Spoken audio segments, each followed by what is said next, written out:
What's up, guys? So today I'm going to be reviewing Iman Gadzhi Day in the Life. Again, he's like 23 years old, fairly young internet entrepreneur, makes entrepreneurial kind of content.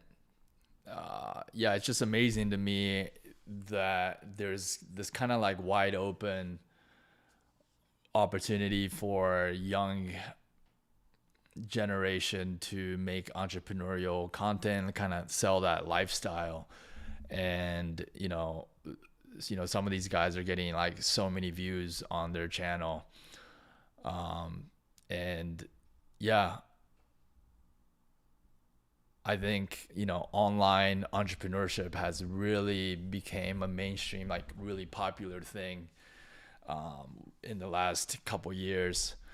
I do believe people like Andrew Tate has made this idea of entrepreneurship even more popular. It was like Gary Vaynerchuk as well, Grant Cardone. So now, the younger generation are looking on the internet, obviously, to figure out how to become an internet entrepreneur. Just to give you a brief background, I've been making full-time income on the internet since 2014. Today I'm at a 7-figure income, and that's net income. So yeah, I'm gonna review Iman Gadzhi Day in the Life, and then I'm gonna tell you maybe if there's any things I would do differently or whatnot. So it seems like this might be his most popular one. He has a few of these videos, but this one seems to be like, this is realistic. So let's check that out. Yeah. I'm sweating. Yeah. In 2010, thought I was doing something. And now I'm rapping with a crew or something. I guess the track don't really stick unless he's gluing something. And I never fit the shoe until I do it something. Yo, brace for myself. Good morning, ladies and gentlemen. I'm just gonna speed it up a little bit. I'm gonna do another day in the life. Now it is currently 7 a.m. in the morning. I woke up at 6:30, and if I'm being entirely honest with you guys, for the last 30 minutes being a bit of a waste man, getting ready. I didn't lay out my clothes last night, which I normally do, so I had to find specific articles of clothing, and then just one of those mornings. Like some mornings I get up and I'm like, all right, I'm ready to go, and some mornings I get up and I'm like, I have to do this.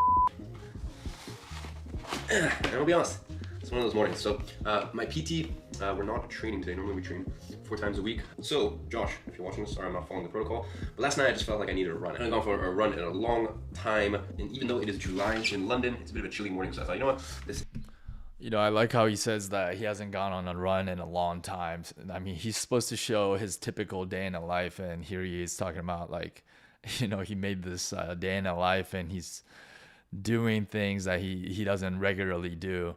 And personally, I think running, I don't ever go on runs. All I do is resistance band training using the X3 bar. You guys should look into the science behind running as well. Like, running is not, this is based on my personal research. I'm not trying to convince you otherwise, but I personally think running is a waste of time. Especially as a man, like even if you're a woman, your focus should be to increase, muscle gains, right? That's how you're going to look your best. And if you just focus on muscle gains, like your body will lose fat as long as you fix your diet, meaning you stop eating carbs. And all running does is essentially your body will start to get rid of your muscles because you're training your nervous system to be a more endurance athlete. You ever seen those marathon runners, like how skinny they look? I don't think that's a look that none of us wants.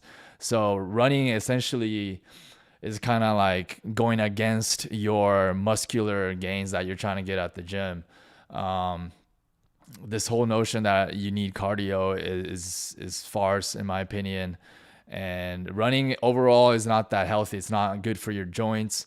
You're breathing more when you're running, so it increases oxidative stress. I can go on, but It is a perfect excuse because I don't really like running when it's hot, unless I'm somewhere abroad and I'm gonna be running shirtless, and that's totally normal, and there's like some really good sun. But in London, yeah, I don't really like running when it's hot, to be honest. So yeah, when I saw that it was cold this morning, I was like, all right, bet, we'll go for a run. So here we are. We'll start off the day with a run. I got my free train. Some people always ask, how do I hold my phone?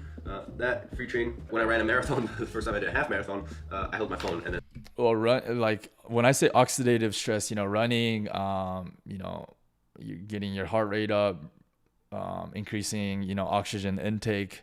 There's a whole science behind it, but basically it accelerates your aging. And that's when I was like, okay, yeah, this is done. So I got that, and then got my vapor flies. I've bought the alpha flies twice. Both times I just never use them. Vapor flies are the one in my opinion. So let's go for a run. Well, I can tell you for a fact, not running for like 3 months, I feel properly unfit. My Apple Watch, I put it on and it was out of battery, so I think this morning I'm actually kind of glad. We don't want to see how slow I'm going, but I don't even think it's a pace actually, it's just I'm savagely out of breath. Whew. Also, just running out of breath doesn't mean you're out of shape. Like, for example, if you focus on weightlifting or resistance training and you build a lot of muscle on your body, you're going to go out of breath sooner than somebody that doesn't have that much muscles, even walking, because, when you have bigger muscles, like it takes more blood to pump blood into bigger, quads and whatnot. So, weightlifting, like just weightlifting is going to build your cardiovascular health, but you may run out of breath sooner if you have bigger muscles. It's like the difference between like having a Ferrari, and having a Toyota Volvo that's got like high gas mileage, right? Y'all should look into Dr. John Jacques, the inventor of X3. He really explains this really well, that cardio is completely unnecessary. So, ladies and gentlemen, wrapped up with my run. Now it is time to make some breakfast. So, for breakfast, we have some eggs and bacon. Delicious. That's it. I put the bacon in the air fryer for like 6 minutes. Super easy. I put the eggs on the pan for 4 minutes, I think, and that's it. And that's my quick 5-minute breakfast. As many of you guys know, usually around 8-9 months a year, I am keto/carnivore. So yeah, eggs. Okay, that's awesome. I was gonna say that's a good breakfast because, as you guys know, I've been on the carnivore diet for the last 4 or 5 months, and I feel the best that I've ever felt. Like, removed all the bloating. My muscle gains are better. My brain is functioning better. I've done countless hours of research on this diet now, and I've been into health and nutrition kind of as a side hobby of mine over the last 10 years, and it's just really mind-blowing the things that I've been able to research about the carnivore diet. I am thoroughly convinced that the carnivore diet is the most optimal diet for the most species optimal diet for a human being. Are the best thing ever. In terms of bacon, I'm still kind of making my mind. One thing I wanted to add real quick is that, when we evolved, when we look at like our most closely related ancestors in the animal kingdom, right? Like the ape or the monkey or whatever.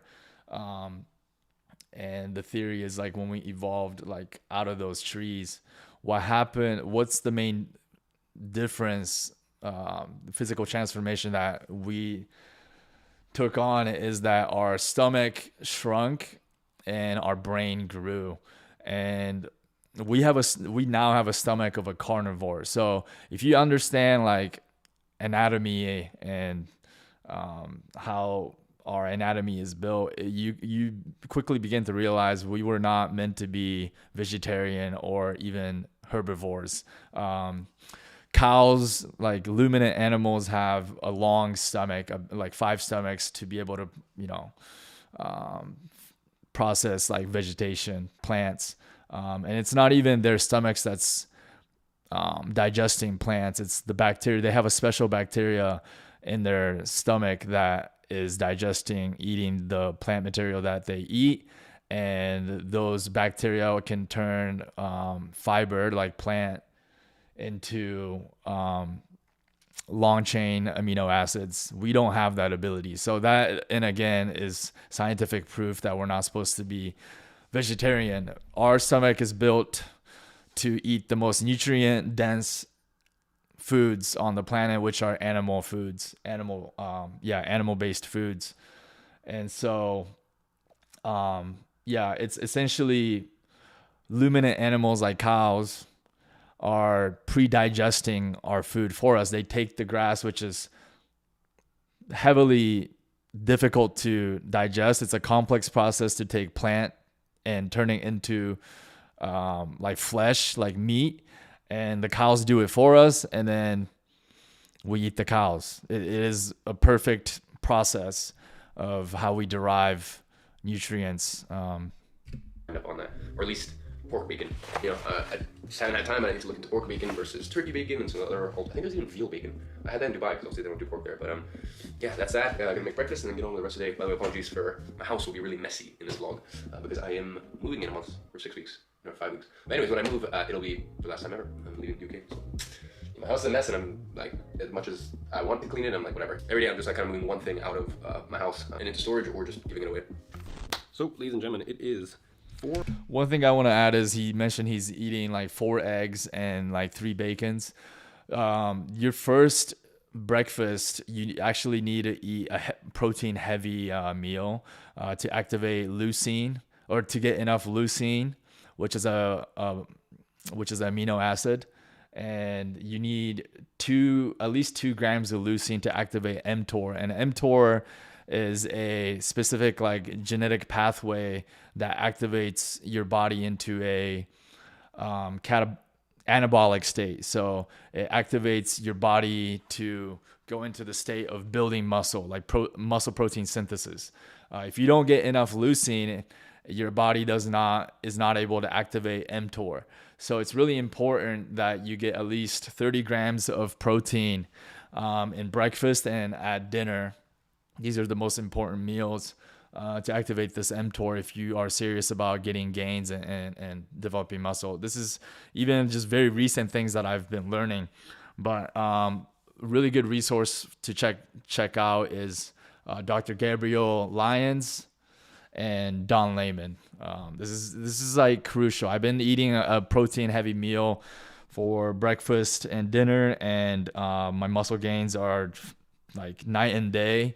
And when you get a protein sufficient breakfast, you actually perform better. Like you I feel like my brain's working better. You're satiated for longer time. It's just it's really worth checking out.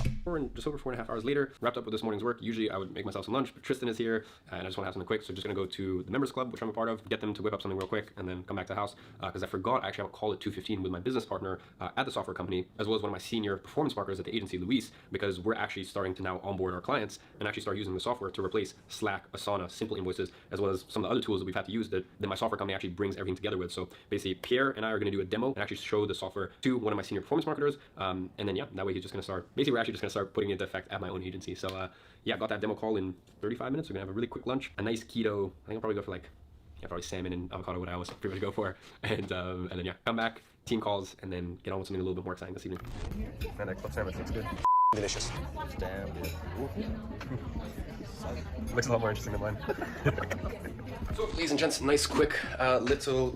I feel like Iman should be getting a lot more protein though than what he's had so far, but oopsie. Nice quick little what's the word I'm looking for? Lunch. Nice quick little lunch done. I had to finish up real quick. Left Tristan at Kicks. Didn't want to rush him with his club sandwich. It looks so nice. I was slightly jealous. But also he's really young, right? So that's another thing too. When you're like early 20s, I think he's like 23. You actually need less protein. Like as you get older, even though it's like counterintuitive, you actually need more protein. So when you hit age 30, I'm 33 now, like your body is not as efficient as when you're younger, because when you're younger, you're more driven by your hormones, and that becomes less so once you hit 30. And so when you hit 30 and beyond, it actually becomes even more important to get sufficient amounts of protein to trigger mTOR. I told him like maybe on one of the days when I'm not doing keto, I will try that because tons of my friends that I've taken there have raved about it. And then directly after in the club, they got like an amazing like steam room sauna cold plunge. So I'll do that and sweat out the toxins. But anyways, now I got the call with my business partner and one of my lead performance marketers. So I need to let him in now, and I'll share a little bit, what I can. It's not confidential of that call. Hello. Sorry, I am late. I was just coming from lunch with Tristan. No problem. All right, there we go. All right. So obviously, you know Pierre, right? Mm-hmm. Like, he was a little client of ours. I think you know about agency flow, right? Or a little Yeah. bit? Okay, perfect. So now today is just demo it, and then I want you basically to start coming in and breaking shit. Like, demo it like a user. Okay, Yeah. I think you're really good at like this. Like, I'm so excited to move over agency clients to this. Yeah. So all the agency players, they're going to be able to see. Yeah. So this is outward facing. So there's an inward facing version of. Before he keeps going on about this meeting, I guess we're only 7 minutes in. It might actually be a longer video, but again, I believe some of you will get great value from what I'm saying here. I'm not making this video for everybody. It might be too long for most people, but he did exercise, had breakfast. In my opinion, what I like to do, guys, is before I have lunch or even my first meal of the day, I like to create a digital asset that has the ability to earn me long-term passive income. So right now, for me, it's in the morning time and I haven't had my breakfast yet, and I'm filming this YouTube video because to me, I'm filming a YouTube video, or I write a blog post, or maybe write an email that I send to my email subscribers. The point is, there's certain activities as an internet entrepreneur that you can do that is, you have to understand like which activities have the highest leverage.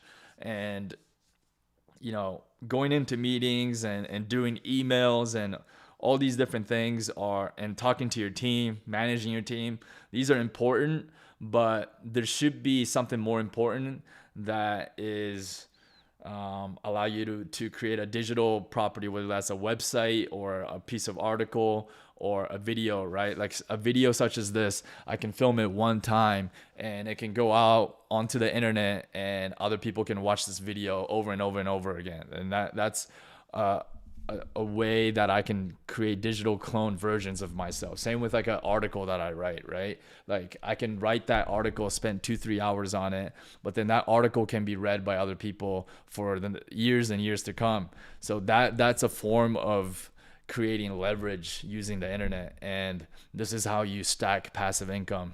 So yeah, I like to do those high leverage activities first thing in the morning.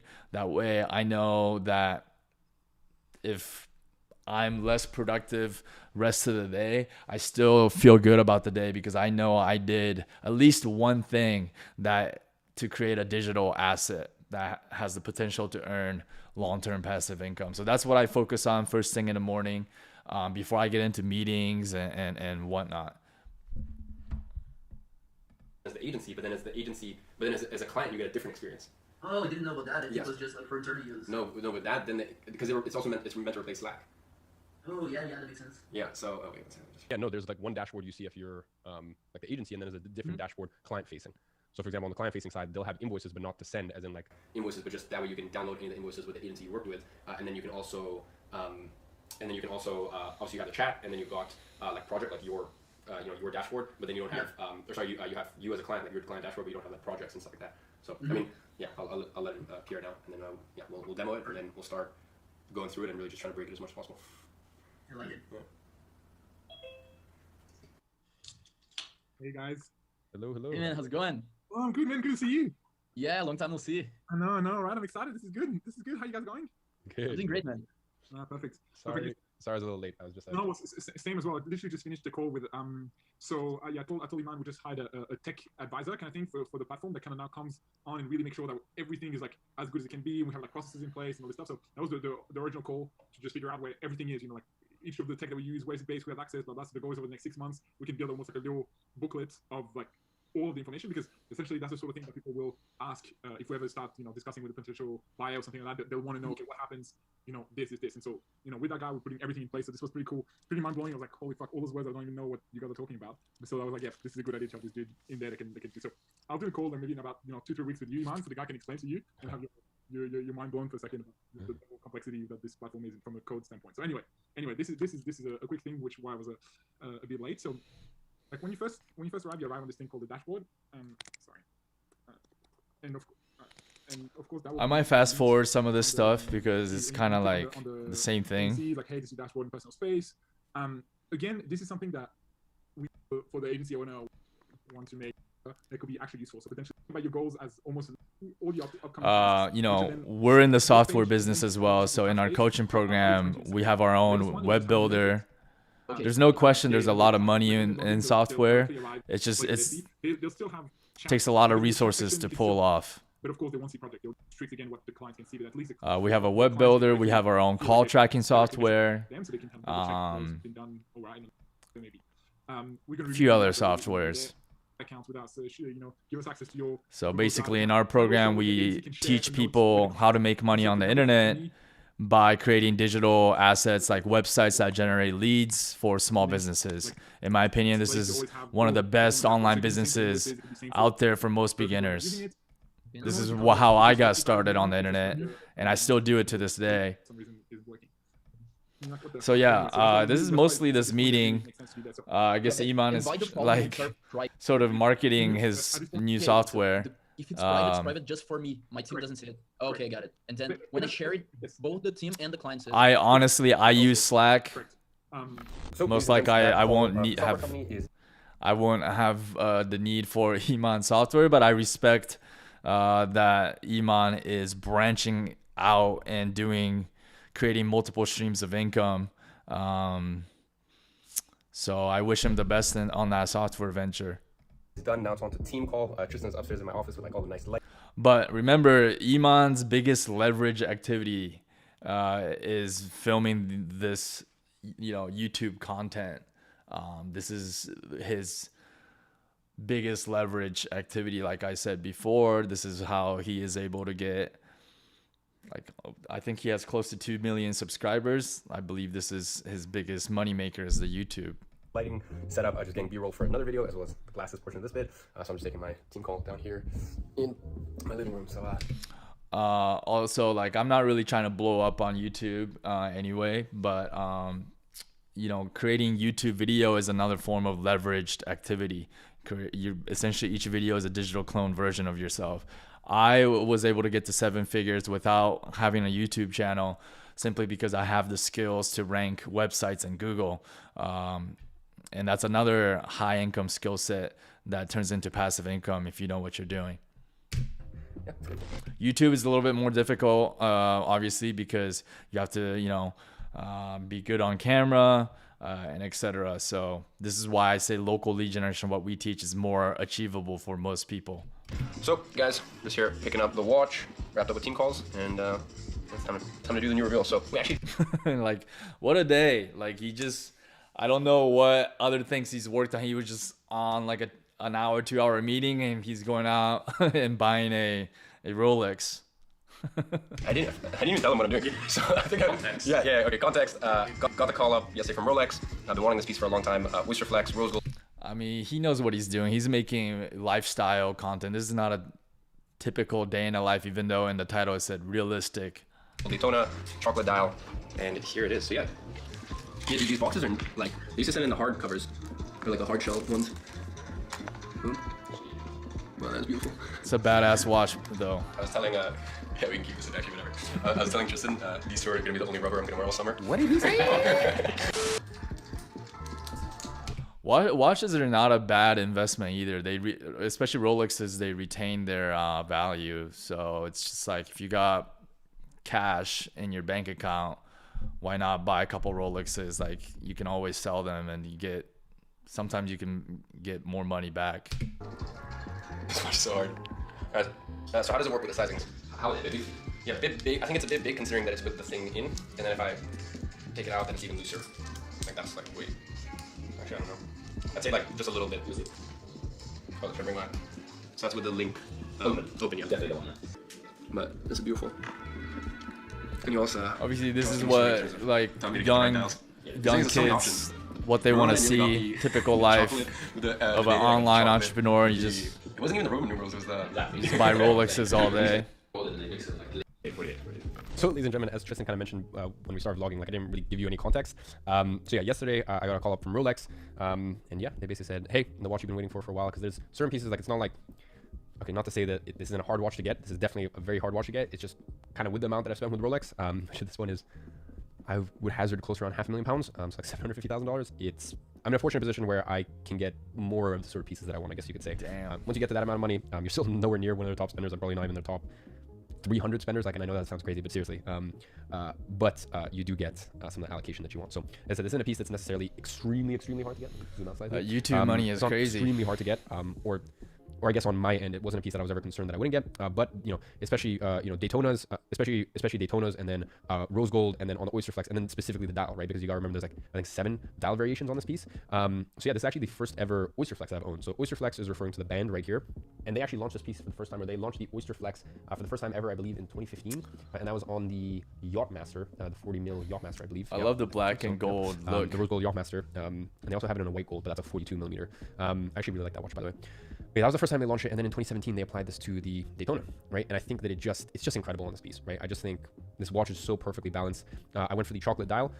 It was between that or the black dial, and I got advised for the chocolate because obviously my point of reference there, you know, when you buy, I think at this point I've probably bought, I don't know, maybe 20 watches from Rolex, maybe 20 watches, maybe a little bit more. Yeah, probably like 20 watches. I guess he kind of knows my style at this one. So I'll take this off. Again, so you I'll can do 3 justify watches for watches as I was told that, investments, you know, the Oyster so Flex is gonna be more he's comfortable, not just because of splurging technology. So, like, for example, on 20 watches. it's gonna come across, but if you look on the inside of this Philippe, right, it's just like mainly rubber, whereas on the inside of the These kind of watches gain value over time. that way, like, the rubber is So actually it's like kind of low like putting your sound, money in and stocks, the essentially. is actually like ventilation, right? So I've been told that this is going to be a lot more comfortable, and just from the get-go, I can kind of definitely get that feeling. Like, it just feels like a very comfortable watch I'd be able to wear all summer long. And yeah, between these two, they feel like Sometimes perfect watch. these watches have Now, better definitely, ROI this one, I'm than gonna put this on the orange strap, so it's a little bit investing more in relevant out there. stocks. Yeah, I don't know what else to say apart from this. This is, you know, I think this is my. So I've got a platinum Daytona, I've got a steel Daytona. Well, I have one steel Daytona in 2019 I got that I gave to my mom. So yeah, that's with the black dial, and then I have the white dial Panda Daytona. Not much like and then I have, entrepreneurial stuff. It's like and then I have obviously the platinum Daytona. a lot I of actually it, asked for like platinum Daytona. just one It was, meeting from my and point, him I will buying a just throw in watch. some very beautiful B-roll, and I'm sure he'll make like a nice edit out of the whole thing. So yeah, ladies and gents, that is pretty much it. As I said, I got to my desk from 9. A very short work day today. I only worked from like 9 until 4:30. You know, right after team calls. Usually, you know, I'm working until, and I'm sure you guys have seen in some other vlogs, I'm usually working until I guess kind of the phase I'm in right now. At this point, like 8 or 9 p.m. But yeah, I guess a little bit of a shorter work day. So Now I guess I'm this actually was gonna not do a typical early dinner. day in the Let's say, life. Initially, we were planned for 7:30. I'm doing a dinner with an old friend, and I told him, I was like, hey dudes, I'm sorry to be a bit of a grandpa, but could we move our dinner to 6:30? So I want to do 6:30 because then that way I can go steam room sauna after, be in bed by 10, and refreshed and ready to get to work for tomorrow because I have a long day ahead. So yeah, ladies and gents, that is the new pickup. Let's go on with the rest of the vlog.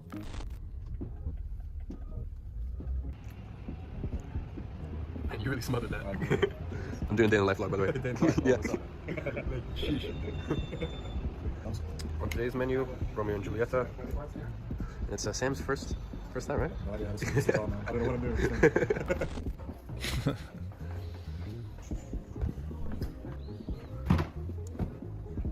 I'm a big fan of the sauna. I have one of those portable saunas in my bathroom that I use on a daily basis. It's called Relax Sauna. For those of you guys that are wondering, in my opinion, it's better than most saunas out there, even the ones that are fancy that you walk in. It just, your head is out, because in a sauna, like or your human body, like it doesn't like it when your brain gets too hot. So it's a good design when your head is out of the sauna, and it's a smaller area, so it heats up way faster. Like you're sweating in those relaxed saunas within 5, 7, 8 minutes, whereas like those big ones where you walk in, my mentor Dan has one, but it takes forever for you to warm up. Like it takes forever to warm up. It takes like 20 minutes.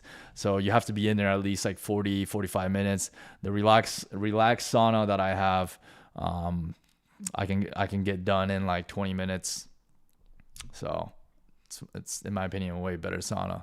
With a steam room sauna. I'm gonna keep their little red some of the red wine from dinner. Had a glass, but yeah. Anyways, ladies and gents, I hope you guys all enjoyed this vlog. I'm gonna go steam room sauna. Write my to-do for tomorrow. In my opinion, steam room is pretty dangerous because most steam rooms they're using straight tap water, and there's 50,000 different chemicals in tap water. Okay, so when you're going to a steam room, you're inhaling all those chemicals. So in my opinion, steam room is quite dangerous in most places. I would not recommend a steam room. Get in bed by like 10:30 and pass out. So hope you guys all enjoy this vlog. I'll catch you guys in the next one.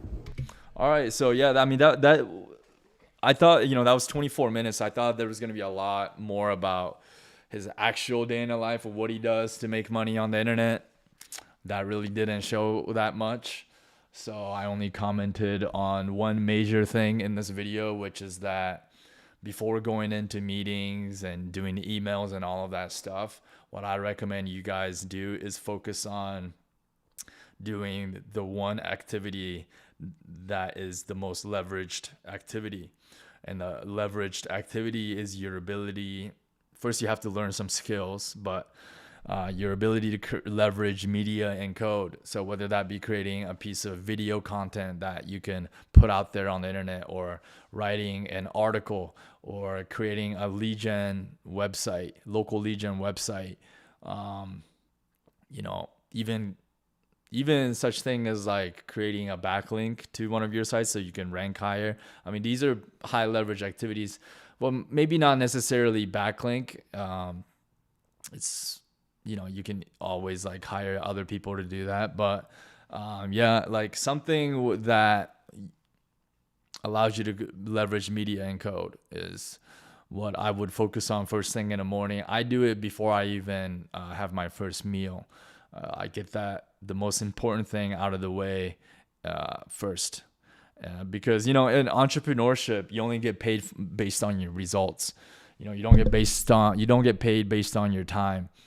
So it's extremely important to become a master at managing your own time. And if you don't master this one thing, the whole day can pass you by and you just did what's called busy work.